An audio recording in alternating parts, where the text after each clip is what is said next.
Jaz prevajam iz angleščine, finščine in estonščine. Vedno so se mi zdele te nordijske države zelo nekako privlačne, oziroma zmeraj sem se tam počutila dobro. Nekako se mi je zdelo, da je to moj notranji dom oziroma mentalni dom. Jaz prevajam iz češčine zato, ker sem se zaljubila najprej v Prago na srednješolskem izletu in sem rekla, jaz bom tukaj živela. Ampak da bi jaz lažje tam živela, sem pol mogla iti bohemistiko seveda študirati, da bi to bolj steklo. Pa seveda imamo vse še malo spomina na risanke, vsaj moja generacija. Začelo se je usodnega leta 1999 z Dostojevskim in 3 usodnimi brati, Karamazovimi. Takrat seveda še nisem vedela, da bom prevajala, sem pa rada počela vse, kar po mojem mnenju dober prevod vsebuje.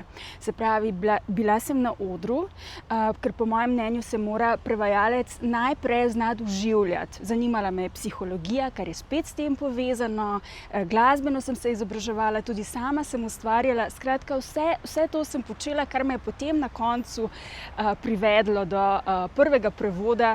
Bila so srečna naključja in radovednost, da sem lahko obiskovala lektorat za nizozemski jezik in kulturo, kjer smo imeli profesorico Anito Srebnik, ki nas je znala navdušiti. Ker je bil moj prvi tuji jezik nemščina, je bila nizozemščina, ki se drugače obnaša pri prevajanju in je nizozemska kultura drugačna, fini izziv.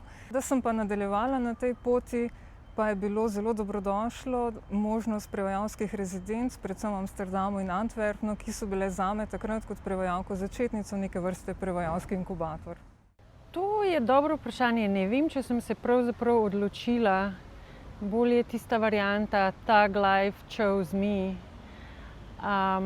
Jaz sem študirala dramaturgijo, potem sem pa živela v Egiptu in ko sem se vrnila, sem nekako zaplavala v prevajanje. Nisem študirala arabščine, ker v Sloveniji ta študij tako ne obstaja, tako da sem pač priučena prevajalka. Zato, ker je književnost. Rada imam književnost in jaz sem se začela v bistvu sama malo češčino na začetku učiti tako, da sem si vzela kakšno preveč zahtevno pesniško knjigo in sem pol slovarjem malo začela prevajati in naenkrat je bilo tako bum. To jaz hočem delati. Vedela sem, da bo prevajanje knjig, to je bila osnovna motivacija v poklicni odločitvi. Vsebina, kakšne knjige bodo, pa je bila odprta. Všeč mi je bilo posredovanje znanja, izkušenj, idej. Na študiju prevajalstva pa se je potem izkazalo, da mi je še bolj všeč svoboda gibanja v jeziku, kar so omogočala in zahtevala leposlovna besedila. Poleg tega tudi čustvena vpletenost in pa zame je bila tudi lagodna pozicija, ker nisem imela literarnih ambicij, da pa ustvarjam. Avtor je šofer, ki vozi me na izlet, jaz pa v bočni prikolici opazujem, po potrebi vprašam. Od nekdaj sem rada in veliko brala, pa tudi študirala sem primerjalno književnost, tako da ja, to je bila od nekdaj moja želja prevajati literaturo. Jaz sem izključno književna prevajalka, kar se tiče arabščine, prevajam samo literaturo in sicer iz arabščine v slovenščino. Večinoma prozo, sem in tja tudi poezijo in nikoli nisem prevajala ničesar drugega. Recimo, da je to anekdota. V študentskem času je bilo treba včasih poseči tudi po strokovnih prevodih. In ko smo enkrat bili primorani, mislim, da celo v ruščino prevajati nek računovodski tekst, mislim, da bolj trpeča Sara nikoli nisem bila v življenju in takrat sem rekla nikoli več. In se lotila tega, kar res rada počnem, kjer lahko rečeš, da posegaš po nečem več in poskušaš ta nek več, ta faktor neskončnosti vnesti tudi v lastno okolje.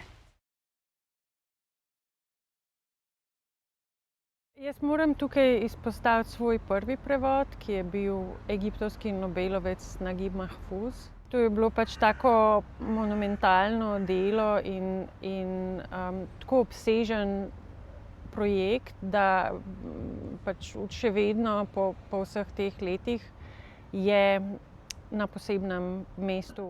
Ja, vsakih par mesecev je nova želja. Rada bi še prevajala kaj Petrosov Kupovo, rada bi prevajala te mlade avtorje, avtorice predvsem, ki se mi zdijo zelo sveže in so končno prekinile mogoče to dolgotrajajočo tradicijo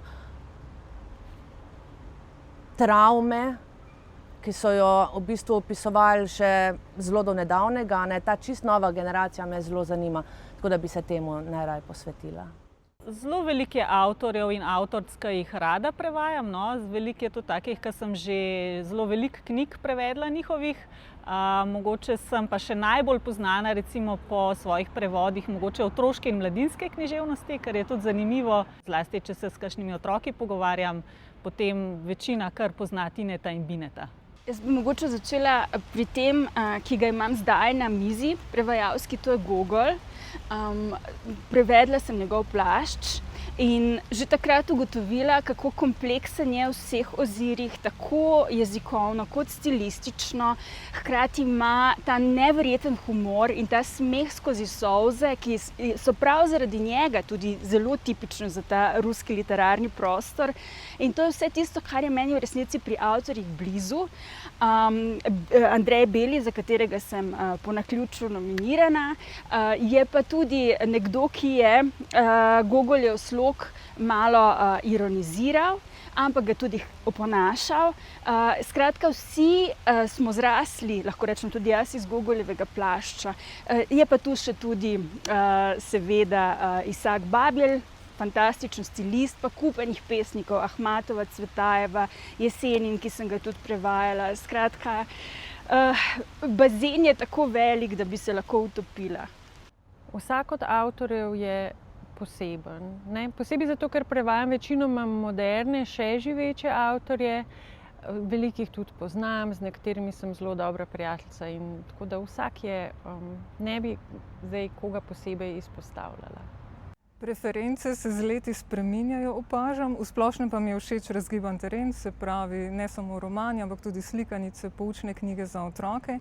Če bi pa že morala kaj izpostaviti, recimo dela, ki so mi pisana na melanholično dušo, kakor je bil Berenlefova Tvarina Umad, in se mi zdi, da se je samo prevajalo.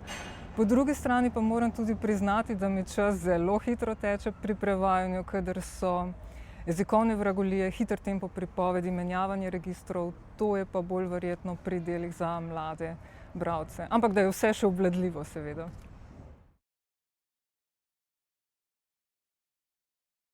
Rada imam besedila, ki mi predstavljajo nekakšen izziv, so bolj besedne igre, pa pol tudi rime, to je svoj vrsten izziv.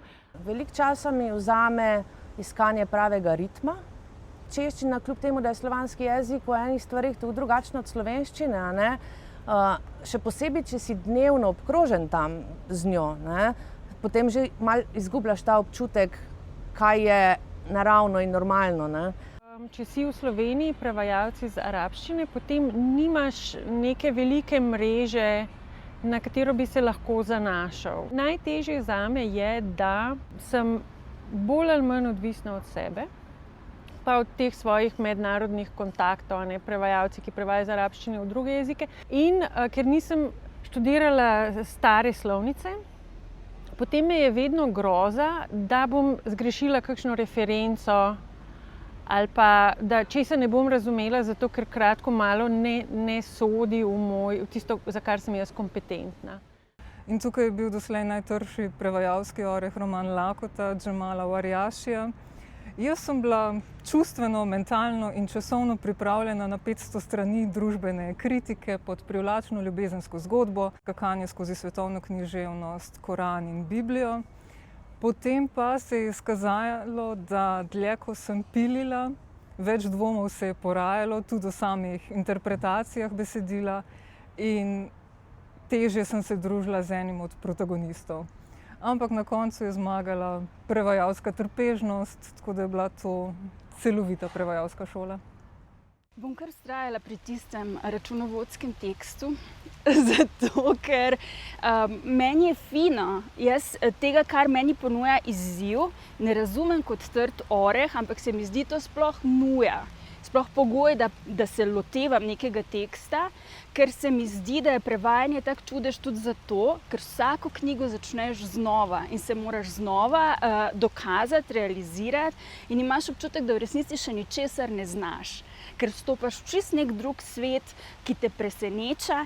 To mi je pomembno kot avtorici in to se mi zdi neznansko pomembno tudi v življenju in pri prevajanju.